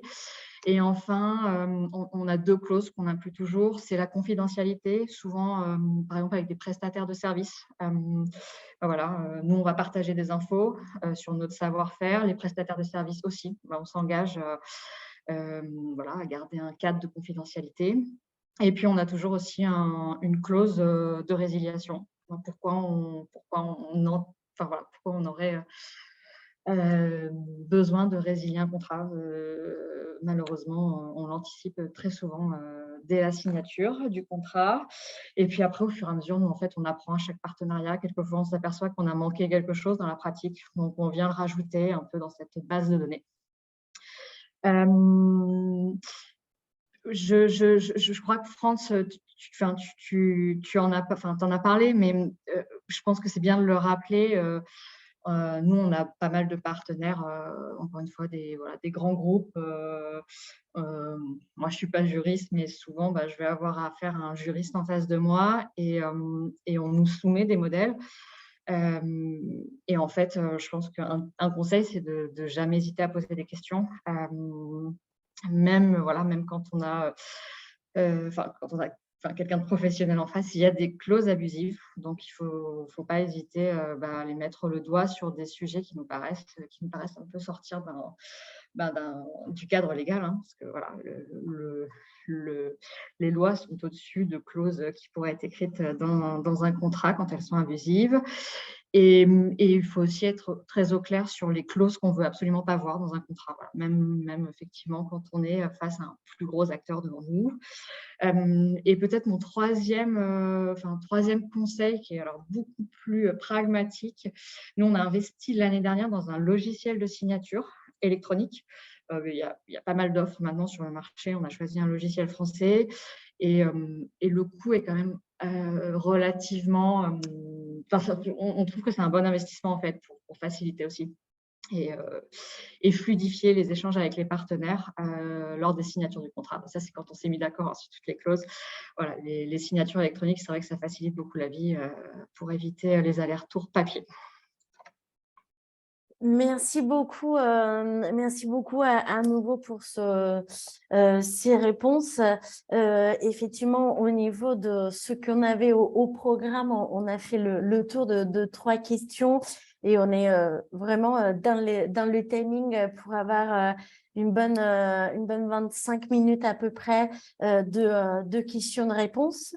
J'arrête donc le partage d'écran et je laisse la parole à Irène pour poser quelques questions qui est dans le chat. Et après, l'idée, c'est vraiment que si les participants et les participantes puissent ouvrir directement le micro pour poser leurs questions à nos intervenants. Irène, je te laisse donc la parole.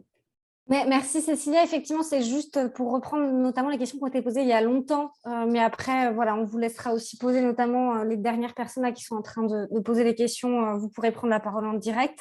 Il y avait une question. Alors d'abord, juste citer Steve qui allait un peu dans notre sens en disant que, et notamment par rapport à l'exemple qu'on avait précédemment, en disant qu'effectivement, le contrat, ça permettait d'assurer aussi la continuité des relations, notamment dans les cas de départ de personnes, comme ça avait été cité dans l'exemple d'Adeline au tout début. Donc voilà, je voulais juste citer ça, qui n'était pas vraiment une question. Et puis, il y avait une question de Jérôme, du coup, sur les particularités spécifiques à prendre en compte dans le cas d'un contrat avec des collectivités. C'est une réalité, je pense que beaucoup d'assos, structures de l'ESS connaissent. Du coup, collectivité, qu'est-ce que vous conseillez spécifiquement, tous et toutes ?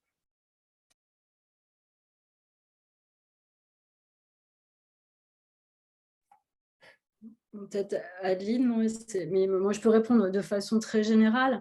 En collectivité, c'est large. Moi, là, je pense notamment avec un contrat que j'ai avec la BNF. Figurez-vous qu'il faut une homologation du Premier ministre. Voyez, donc il y a collectivité. Ce qui est certain, c'est que sur ce type de contrat, c'est un contrat particulier. Vous avez le fait du prince. C'est un contrat de droit administratif et on n'est plus tout à fait dans les règles que je vous énonçais, bien générales et bien cadrées par le Code civil. Donc, vous donner des pistes, c'est compliqué.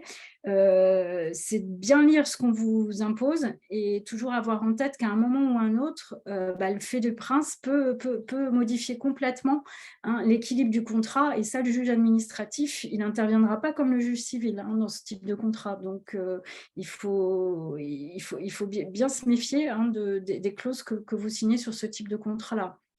Je ne sais pas si j'ai répondu. Pas très, très positivement, mais non, pas très positivement. bien de le dire mais quand disons même. qu'on n'a pas toutes les marges de manœuvre. Là, je vous ai développé le contrat en droit civil, mais je ne vous ai pas développé le contrat administratif. Et là, il faudrait peut-être une autre intervention. Et surtout, Adeline est beaucoup plus compétente. Ouais, j'avais vu la question passer, je me suis posé la question. Dans un monde idéal, oui, on inclut les mêmes clauses et on a les mêmes exigences de la part de collectivités. Bon, dans la pratique, ça peut être typiquement le genre de partenaire, d'acteur avec qui en fait on lâche un petit peu parce qu'on a des interlocuteurs, des interlocutrices qui n'ont pas forcément la main sur les contrats, sur les contenus, etc. Voilà, après, si on parle de partenariat financier, travailler avec des collectivités, c'est aussi souvent un gage, un gage de solvabilité derrière. Donc, voilà, on va chercher d'autres avantages quand on n'arrive pas à mettre exactement ce qu'on veut dans les contrats avec les collectivités. Mais sur le principe, on aimerait que ce soit les mêmes clauses. Ouais, et on pose aussi beaucoup de questions. Vous avez des délais de paiement, j'attire votre attention, qui ne sont absolument pas les mêmes que sur les contrats classiques. Et là, on vous impose des délais, mais qui sont liés à des raisons budgétaires. Et donc ça, il faut être très vigilant et bien lire ce qui vous... Là, malheureusement, on n'a pas de marge de manœuvre sur ça. Merci pour ces contributions. Il y avait également une question peut-être plus pour Sandra sur la question un peu internationale. Je pense à des associations qui ont un impact à l'international aussi. Sur la question des frontières en France, est-ce que apparemment, la personne citait que le fait qu'en Asie, ce serait potentiellement mal vu de faire signer des contrats, etc. Est-ce que c'est des choses où vous avez peut-être des éléments de réponse ou pas du tout Alors, la loi du contrat, ça va être là où s'exécute la prestation.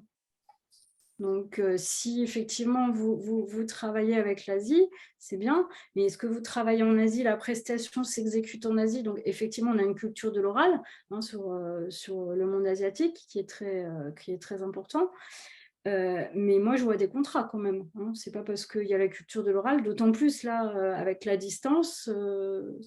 Non, il ne faut pas avoir peur de mentionner le fait que vous avez besoin pour le fonctionnement de votre structure, d'avoir un contrat et surtout d'avoir une visibilité pour votre entreprise, peut-être parce que vous aurez des crédits à renégocier avec les banques, avec votre bailleur. Donc, faut quand même demander... là, je pense que le contrat peut s'imposer, même si c'est l'international. Il ne faut pas avoir peur. Après, il y a le lieu d'exécution. La question est un peu vague. Je ne sais pas si c'est pour une exécution de prestation en France, à l'étranger. La réponse ne serait peut-être pas la même. Adeline, peut-être tu as des compléments aussi, vu que vous avez des actions aussi à l'international, mais... Oui, mais absolument pas en Asie. Donc, je ne saurais pas vraiment préciser. Après, Delphine, du coup, n'hésitez pas aussi à réagir ou à prendre la parole si besoin. Juste avant, il reste presque plus de questions et on va vous laisser la parole. Il y avait la question de Flora qui était, pour un contrat, faut-il une durée spécifique? Est-ce qu'un contrat, il faut que ce soit noté, entre guillemets, la durée du contrat? Je pense que c'est à peu près ça qui était la question. Alors, il y a des contrats, vous pouvez fixer un contrat, mettre une durée, c'est toujours effectivement souhaitable. Après, ce n'est pas obligatoire, parce que dans une vente, il n'y a pas de durée. Donc, tout va dépendre de la nature de votre contrat. Effectivement, vous pouvez faire des contrats d'1 an renouvelables, des contrats, alors c'est plutôt, maintenant on part plutôt sur 2 ans renouvelables, parce qu'il y a cette fameuse disposition du Code civil que je vous ai citée, sur le délai de rétractation. Il faut un délai raisonnable. Et le délai raisonnable, c'est 6 mois en gros. Donc, vous voyez, sur la base, Donc, c'est mieux d'avoir une durée parce que, toujours pareil, dans un prévisionnel, dans un fonctionnement d'entreprise, on a besoin de savoir si à telle date, ce fournisseur ou ce client sera toujours à vos côtés et puis pour pouvoir vous retourner. Surtout s'il y a un problème, s'il y a une résiliation de contrat. Donc, oui, la durée, dans la mesure du possible, il vaut mieux la fixer. Mais ce n'est pas obligatoire. Parfait, je pense que ça répond bien à la question. Et juste pour conclure, alors on en a un peu parlé, mais est-ce que tous les trois, vous auriez des sources fiables en fait? C'était la question sur Internet, on en trouve effectivement, mais qu'est-ce qui est fiable sur les contrats et avec un petit focus aussi qui avait été demandé sur les droits d'auteur par exemple aussi. Voilà, est-ce que vous auriez en tête un site spécifique? Allez-y, France. Oui, sur les sources, moi je l'ai évoqué, ce n'est pas tant sur Internet, très sincèrement, c'est plus auprès des organisations professionnelles, c'est-à-dire les réseaux, les fédérations, les syndicats, c'est les trois déclinaisons possibles, on va dire. Et souvent les syndicats, alors il n'y a pas que des syndicats de salariés, il y a des syndicats pour toutes les filières, qu'on soit employeur ou salarié, et avec des focus précis, mais donc il faut se renseigner, qui proposent des modèles qu'ils partagent auprès de leurs membres. Donc ça fait déjà une jolie base. Moi, je conseille aussi de s'en remettre à ses pairs et puis également les consultations gratuites. Voilà, ça me semble plus judicieux que des sites Internet qui même parfois sont payants. Vous demandent, je ne sais pas, 15 € le contrat, 50 € le contrat, peut-être plus parfois d'ailleurs. Personnellement, je n'utilise pas ça, je ne le conseillerais pas du coup, et pas seulement par mes connaissances, mais surtout qu'en fait, on ne sait pas d'où ça vient. Est-ce que c'est quelqu'un qui a travaillé dans le secteur, qui a récupéré un modèle, ou est-ce que c'est quelqu'un qui s'est dit, tiens, c'est un joli contrat, ça pourrait peut-être marcher. Voilà, je vais essayer de le vendre. Vous voyez, ce n'est pas tout à fait la même logique derrière tout ça, quoi. Voilà, pour ma part, ce que je conseillerais, c'est plutôt le rapport humain, on va dire. Voilà. Moi, je rejoins tout à fait France. Par exemple, pour les associations et le monde de la solidarité internationale, il y a par exemple le réseau Coordination Sud qui est assez puissant, qui permet d'échanger avec des responsables juridiques, des responsables financiers qui sont aussi très bien partagés des modèles qui ont vécu aussi. Donc, ouais, plutôt se référer au réseau. Excellent exemple, merci. Du coup, voilà, je pense qu'on a à peu près, j'espère, fait le tour des questions qui étaient dans le chat. Donc, l'idée, je crois que c'était vraiment, notamment aux dernières personnes, je pense à Angélique et Delphine qui ont posé quelques dernières questions. En fait, peut-être ouvrez vos micros si vous le souhaitez, sinon je peux les poser quand même, pour pouvoir poser les questions directement et puis peut-être garder une interaction un peu plus naturelle. Enfin, même si en visio, c'est jamais tout à fait naturel, mais voilà. Peut-être, moi, j'ai trouvé une question ou un constat plutôt de Flora. Du coup, Flora, n'hésitez pas à prendre la parole si besoin. Flora dit justement qu'au fil de l'eau, peut-être des missions qui étaient prévues à la base dans un contrat peuvent évoluer. S'il y a des obligations qui changent, et du coup, c'est des fois un peu difficile de se projeter.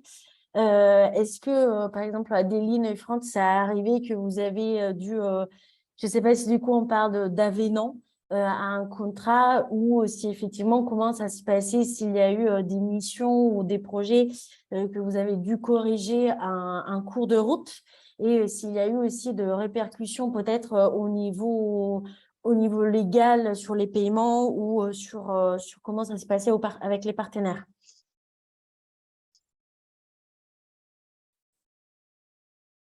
Adeline, allez-y, France. Je me permets de répondre, pour ma part en tout cas. Après, voilà, je parle sous le contrôle de Sandra, notre avocate.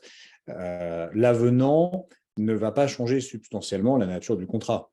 Il va juste ajouter souvent un élément qui n'était pas dans le périmètre. Je prends l'exemple, on parlait de droit d'auteur, on a évoqué tout à l'heure droit d'auteur, je me souviens.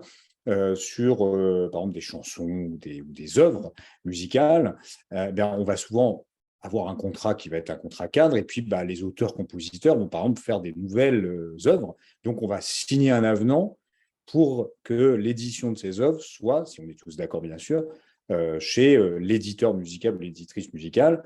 Et donc, on va, dans l'avenant, marquer, je ne sais pas, les 5 nouvelles œuvres qui vont finalement se faire appliquer les mêmes conditions que dans le contrat original pour les autres œuvres. Voilà, c'est plus un ajout dans le périmètre, dans ce giron contractuel, eh bien, sont concernés aussi ces éléments. Voilà.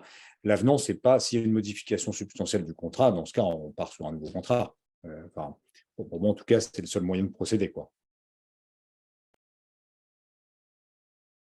Je vois dans le chat, là, il y avait quelqu'un qui expliquait l'émission change au fil du temps, les obligations, c'est difficile de se projeter, etc. Dans ce cadre-là, on n'est plus sur le même contrat, hein, comme l'explique justement France, puisque le contrat il a été défini avec un objet précis. Donc, si c'est plus la même mission, à la limite, je dirais, vaut mieux signer un contrat, hein, même si on prend moins de risques. Que de faire un avenant où peut-être que la mission ne sera pas clairement définie ou en tout cas le périmètre de la mission moins bien que dans le contrat initial.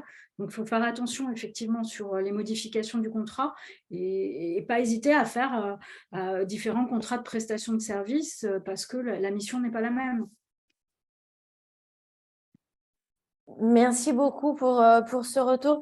Effectivement, Angélique, on te laisse peut-être la parole pour nous partager ta question à l'oral.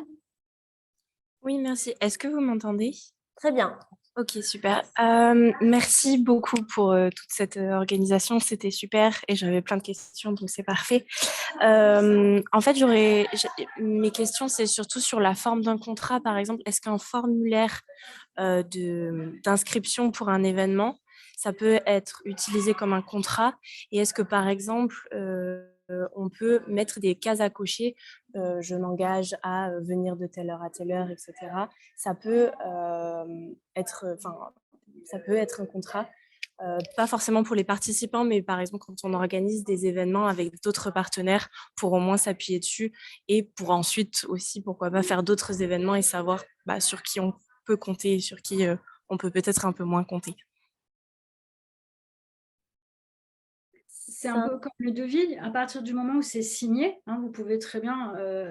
alors, c'est pas souhaitable parce que si la croix a été mal placée, il y a le problème du consentement, on ne l'a pas tellement développé, mais il faut être bien sûr que la personne a bien visé la bonne case et qu'elle était bien consciente que quand elle faisait sa croix là, mais à la limite, pourquoi pas, hein, c'est écrit et c'est signé, vous pouvez tenter le formulaire, hein, et ça s'appelle aussi un contrat. Donc, vous m'assurez bien qu'il faut vraiment la signature à l'écrit. Toujours, c'est ce qu'on a dit, hein, quand je vous ai repris le dernier point essentiel, c'est l'accord. Et donc, l'accord, ça se formalise par la signature. Alors, je vais vous donner un exemple parce que un peu plus concret. Il y a des entreprises, il y a quelques années, il y a eu un gros scandale avec comment ça s'appelle, les annuaires, je ne sais pas si les fausses pages jaunes.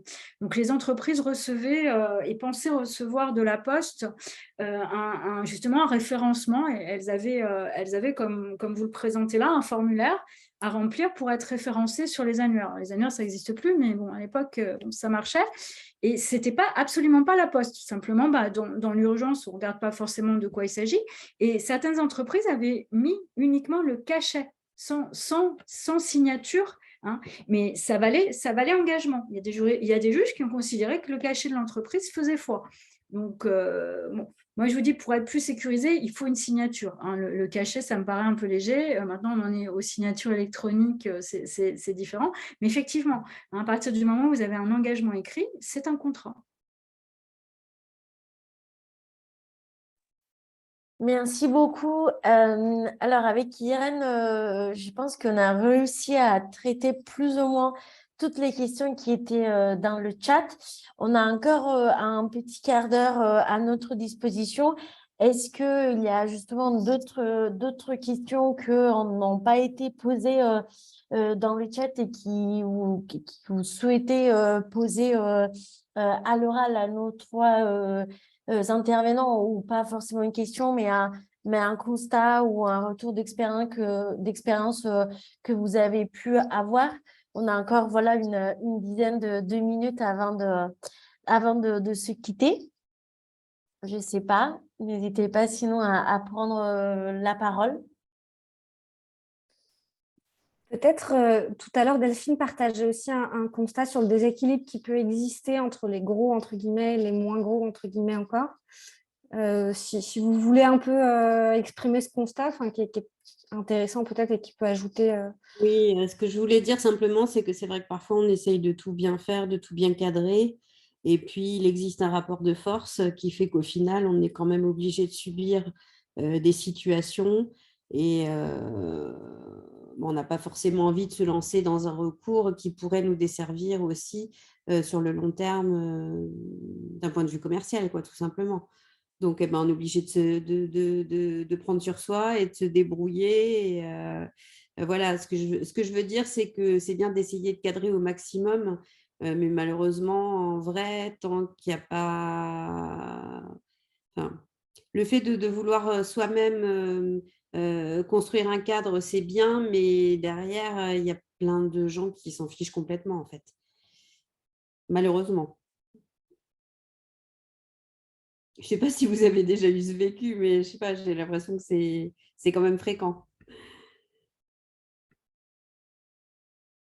Sandra, je ne sais pas si vous voulez réagir à ce constat.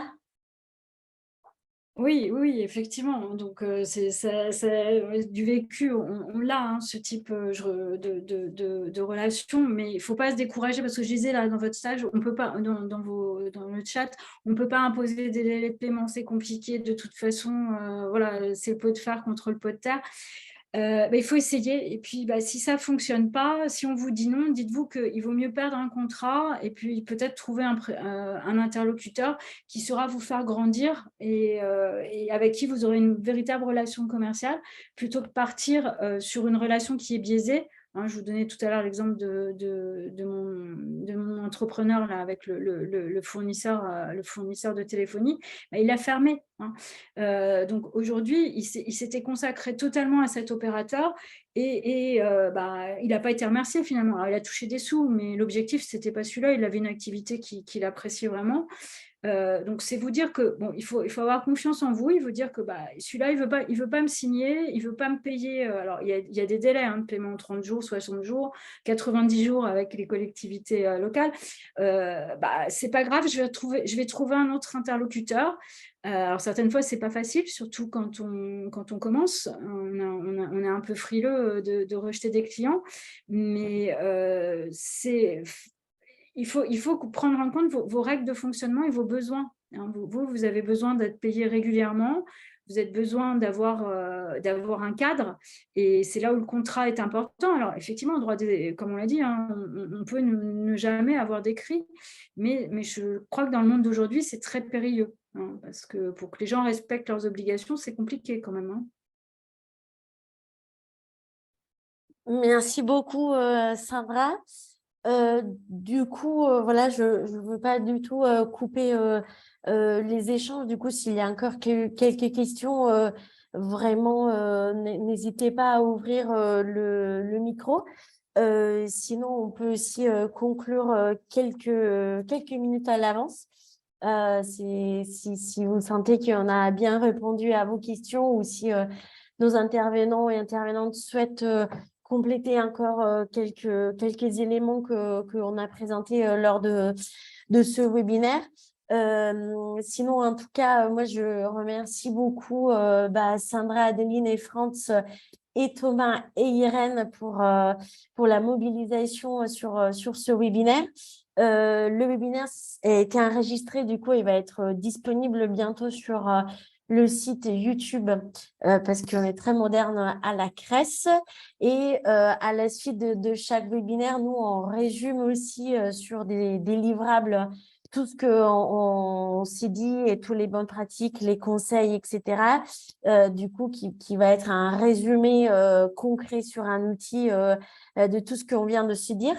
Irène a bien partagé du coup les permanences juridiques du mois de novembre qui vont avoir lieu les 3 premiers mercredis du mois. Et pour rappel, c'est des rendez-vous individuels, gratuits et confidentiels avec des avocats et des avocates mis à disposition par le barreau de Paris. Et bien sûr aussi, le PowerPoint qu'on a partagé sera partagé avec vous. Voilà un mot de conclusion. Et je ne sais pas s'il y a des dernières questions. Sinon, je vous propose de conclure ce webinaire. Merci beaucoup donc à tous et à toutes. Et du coup, je vous souhaite une très bonne continuation et au plaisir de rééchanger avec vous tous et toutes. Merci beaucoup. Merci beaucoup. Merci à vous. Merci Au beaucoup. revoir. Au revoir. Merci beaucoup. Merci. Au revoir.